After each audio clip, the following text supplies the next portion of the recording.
Hello students, I am Pushpendra Singh और आज हम बात करेंगे transport, communication and international trade की।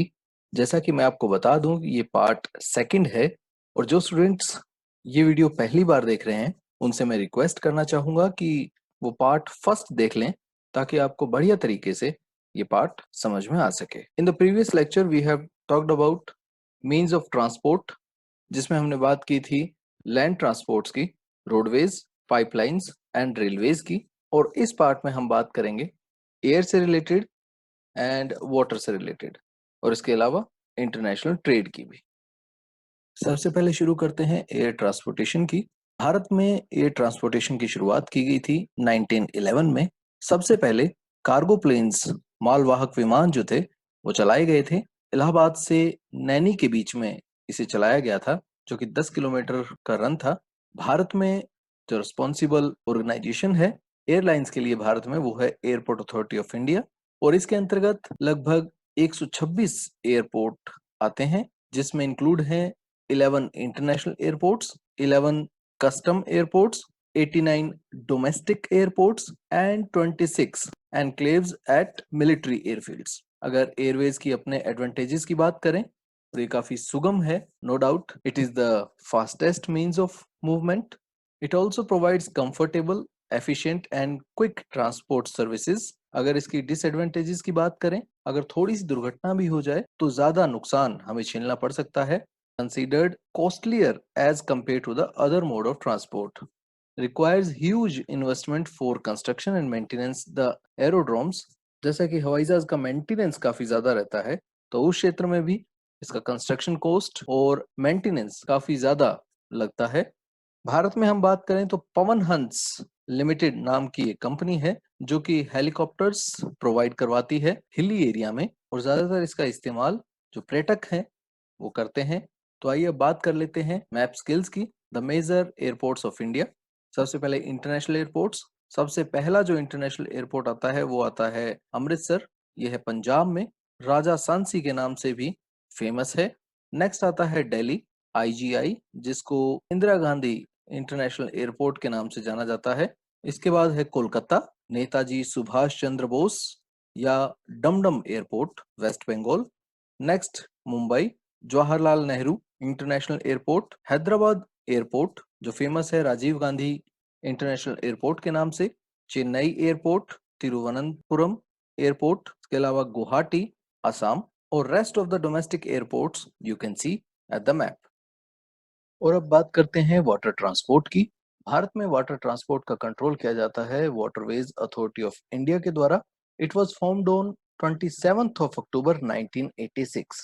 लगभग 14,500 किलोमीटर तक भारत का नेविगेबल वाटरवेज फैला है भारत में, and it contributes approx 1% to the countries transportation. Bharat में 12 major ports and 185 minor ports are there to provide infrastructural support to these roots.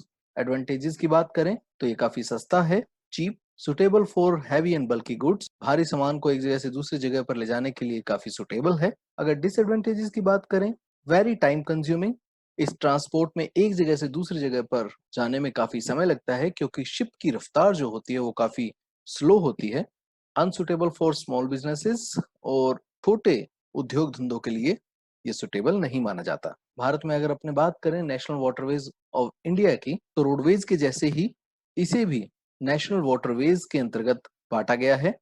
जैसा कि मैप पे आप देख सकते हैं, there are 6 national waterways are indicated. First one Allahabad to Haldia. Allahabad से ये शुरू होता है रिवर गंगा के ऊपर, हल्दिया तक ये लगभग है 1620 किलोमीटर का। नंबर 2 की अगर बात करें तो ये है ब्रह्मपुत्र रिवर पर, शुरू होते हैं सादिया से दुबरी तक, लगभग 891 किलोमीटर का है ये। नंबर 3 जो आता है, it lies in south, west coast canal के नाम से भी इसको जाना जाता है, कोलम टू कोट्टापुरम, 205 किलोमीटर। इसके अलावा एक नेहरू ट्रॉफी बोट रेस भी होती है जिसको वलनकली के नाम से जाना जाता है, जो कि केरला में आयोजित की जाती है। और अब बात करते हैं major sea ports and intermediates sea ports की। सी पोर्ट कांडला, जिसको टाइडल पोर्ट के नाम से भी जाना जाता है। Jawaharlal Nehru port and Mumbai port, नवा शहर Mumbai, and Jawaharlal Nehru port of India, जो कि भारत के से व्यस्तम पोर्ट्स में एक है, मरमगांव गोवा पोर्ट, मंगलोर कर्नाटका, कोची पोर्ट तूतीकोरिन तमिलनाडु, चेन्नई और Ennore port, Visakhapatnam that is the deepest port of India, Paradip, Odisha, and Haldia Port, Kolkata in West Bengal, that is also indicated as Riverine Port of India. आइए अब बात करते हैं कम्युनिकेशन नेटवर्क्स की। सबसे पहले what is the meaning of communication? The act of transferring information from one place, person और group to another. Information को एक जगह से दूसरी जगह तक पहुंचाना, चाहे जरिया कोई भी हो। Development in the field of science and technology, और साइंस और टेक्नोलॉजी के लगातार विकास के कारण इसका कंट्रीब्यूशन काफी ज्यादा बढ़ जाता है। People use different modes of communication to convey the messages on the basis of scale and quality. It has been divided into two different forms. First one is personal communication networks and second is mass communication networks. Personal communication networks में आते हैं letters, telephone, email, fax और internet. इसके अलावा mass communication में telephone, radio, social media and print media. सबसे पहले बात करते हैं रेडियो की।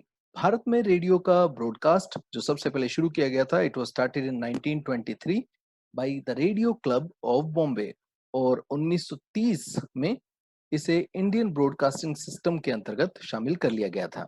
1936 में in 1936 it was changed to All India Radio, और 1957 में इसका नाम बदलकर आकाशवाणी रख दिया गया था। All India Radio broadcast a variety of programmes related to information, education and entertainment. अब बात करते हैं टेलीविजन की। The most effective audio visual medium for disseminating information and educating masses. बहुत ही बढ़िया तरीका है ऑडियो विजुअल को दिखाने का टीवी के माध्यम से। In 1976 TV was delinked from All India Radio and got a separate identity as Doordarshan. All India Radio जो कि ऑर्गेनाइजेशन है, उससे इसे अलग कर दिया गया और 1976 में इसे दूरदर्शन के नाम से जाना जाने लगा। और जब भारत ने अपने खुद के दूर संचार शुरू करने के लिए अंतरिक्ष में सैटेलाइट भेजे, इनसेट 1A, तब से काम करने लगा नेशनल टेलीविजन DD1 के नाम से। Common national programmes CNP were started. अब बात करते हैं सैटेलाइट कम्युनिकेशन की। Satellite images can be used for weather forecast. Weather forecast के लिए इनका इस्तेमाल किया जाता है। मॉनिटरिंग ऑफ नेचुरल क्लैमिटीज, आंधी तूफान बरसात कहीं हो तो उनकी पूर्व सूचना के लिए भी इनका इस्तेमाल किया जाता है। Surveillance of border areas etcetera, और निगरानी रखने के लिए भी इनका इस्तेमाल किया जाता है। On the basis of configuration and purposes, satellite system in India can be grouped into two. भारतीय सैटेलाइट्स को दो भागों में बांटा गया है। First one is INSAT and second one is IRS। INSAT Indian national satellite system and IRS Indian remote sensing satellite system. INSAT जो कि स्टैब्लिश की गई थी 1983 में, मल्टीपर्पज सैटेलाइट सिस्टम है जो कि टेलीकम्युनिकेशन के लिए इंडिया ने अपने खुद के लॉन्चिंग व्हीकल से इसे लॉन्च किया था। अब बात करते हैं Y international trade. International trade की हमें क्यों आवश्यकता होती है? वो देश जिनमें रिसोर्सेज की कमी होती है या फिर अपनी जरूरतों को पूरा करने में सक्षम नहीं होते हैं, उनको इंटरनेशनल ट्रेड करने की आवश्यकता पड़ती है। और इसके अलावा हमें बेहतर क्वालिटी की चीजें भी मिल जाती हैं। By developing and exploiting their domestic scarce resources, countries can produce a surplus and trade this for the resources they need, increases competition and lower world prices. इससे उद्योग धंधों में उन्नति भी होती है, कंपटीशन भी होता है और हमें अलग अलग प्राइसेस देखने का मौका भी मिलता है। क्वालिटी के साथ साथ हमारी चॉइसेस काफी ज्यादा बढ़ जाती हैं। तो इसी के साथ हमारा ये चैप्टर भी यहीं खत्म होता है। आई होप आपको ये वीडियो पसंद आया होगा, तो इसे लाइक जरूर करें सो दैट आपके लिए मैं और भी ज्यादा इससे भी बेहतर वीडियोस लेकर आ सकूं। और हाँ, सब्सक्राइब करना ना भूलें ताकि आपको नए नोटिफिकेशंस, नए वीडियोस के लिए समय पर मिलते रहें। Thank you very much.